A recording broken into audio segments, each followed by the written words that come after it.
Aintrazi is up a game right now against Lossett in his 5-color Bring the Light deck. Both these players at 7-3, still in top 8 contention. And we get a good look at the board here. You'll find for Aintrazi, he's got a Dragonlord Dromoka, an Oblivion Sower, and a couple copies of Catacomb Sifter. Also a Hedron Archive in those lands. And for Lossett, a Siege Rhino, a Den Protector that looks like it's just been unmegamorphed.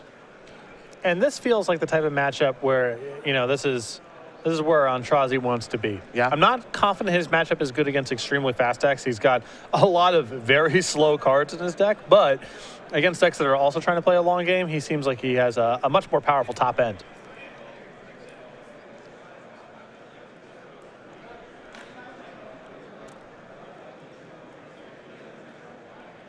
Looks like Lossett considering getting into the red zone here.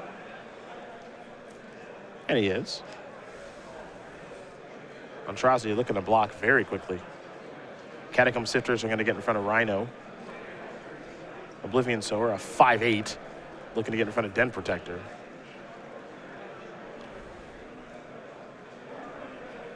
So there are your blocks. We'll see what Lossett can do here.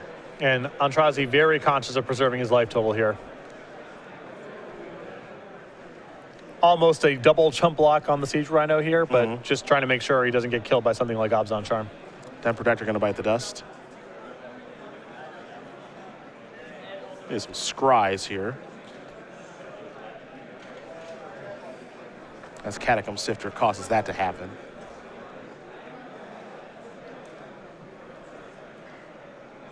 Keep in mind, whenever another creature dies, so if Catacomb Sifter itself dies, you don't get to scry, but since he already has a Catacomb Sifter on the battlefield, he gets to scry once.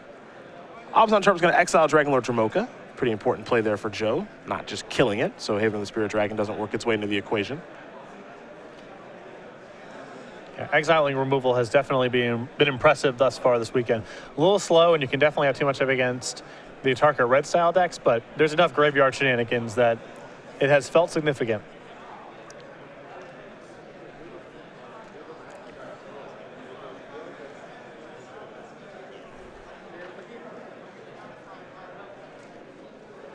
Treasure Cruise.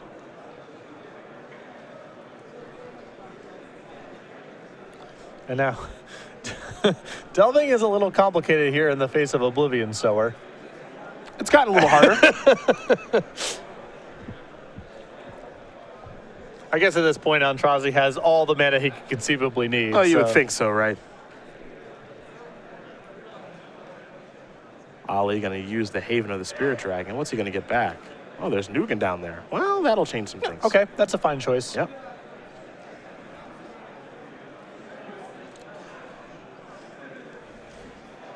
Catacomb Sifter the draw.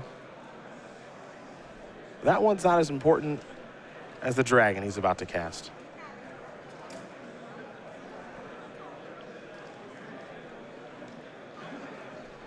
Eight mana. There is Ugin.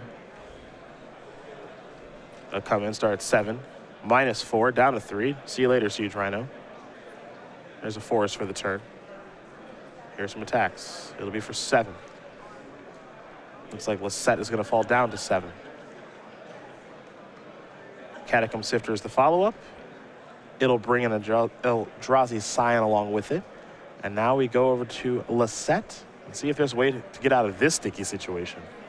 I mean, Joe's deck is bringing a lot of power to the table. It is not punching in Aintrazi's weight class. Now, this is one of those times we need a card like Faded Retribution. But that card's long gone.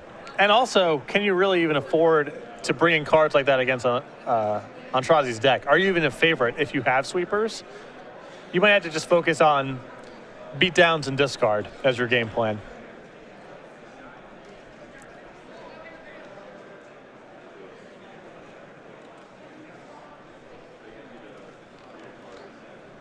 And Joe going to take a long look.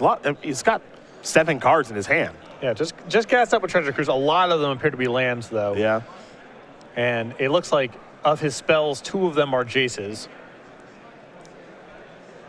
He's going to start by playing a Cinderglade. Does have a Den Protector in hand, but that might be a little too slow to get started.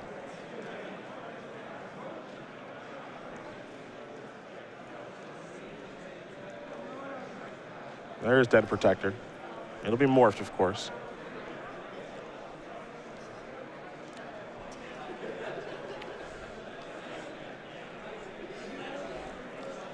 See what's next here for Mr. Lossett. Looks like he's going to play Jace. Just trying to hang on here. He's in a bad spot. And at least this way, there's no way for his board to get wiped before combat via Ugin because he has a morph and 2 creatures in play. So Lightning Bolt doesn't wipe his board, nor does Ugin's minus, meaning he may be able to chump block out of this turn. Aintrazi going to sacrifice the Eldrazi Sound on his upkeep because he likes to scry and influence his draw step.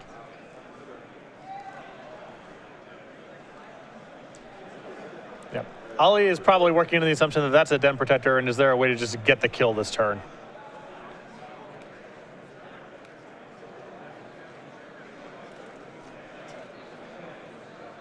Ugin's going up.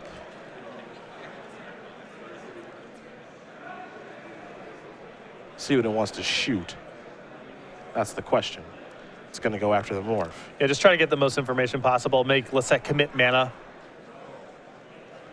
Joe going to Megamorph. See what he's going to return. Slumgar's command. I imagine anything Aintrazi left on top allows him to kill this turn. Well, he left an Ugin on top. That was the draw step. So that should do it here, assuming you make this attack. Jace probably chump blocks the Oblivion Sower, and you have a Lightning Bolt to finish the game off. 4 damage will come through. Lossett going to fall down to 3.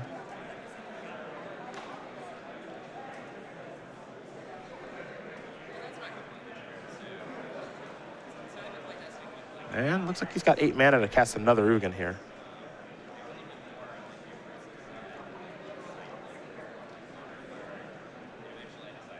So there is Ugin.